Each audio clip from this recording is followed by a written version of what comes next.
શ્રી શિવ મહાપુરાણમાંથી પૂજન કરવા માટે વપરાતા શિવલિંગના 5 પ્રકારો છે: સ્વયંભૂલિંગ, બિંદુલિંગ, સ્થાપિત લિંગ, ચરલિંગ અને ગુરુલિંગ.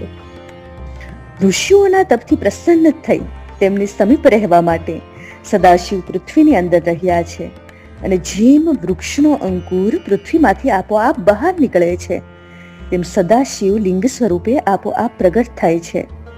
તેને સ્વયંભૂ લિંગ કહે છે. પોતાના હાથે લખેલા યંત્રમાં અગર હર કોઈ વસ્તુમાં શિવનું આહ્વાન કરી પૂજન કરવું તે બિંદુ લિંગ કહેવાય છે. તે ભાવનામય છે.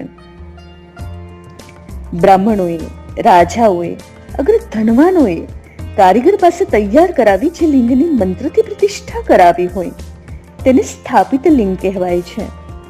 આવું ઉત્તમ બાણલિંગ રાજાઓને રાજ અપાવનારું થાય છે.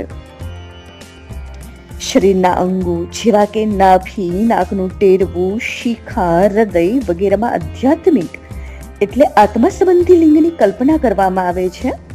તેને ચરલિંગ કહે છે. ગુણાનંદે ઇતિ ગુરુ એટલે કે ગુણોના વિકારને દૂર કરે તે ગુરુ. માટે વિદ્વાન ગુરુનું જે શરીર છે તે ગુરુ લિંગ ગણાય છે. ગુરુની પૂજા એ જ પરમાત્મા શિવનું પૂજન છે. શિવજી તો ગુરુના ગુરુ એટલે ગુરુઓના પણ ગુરુ છે.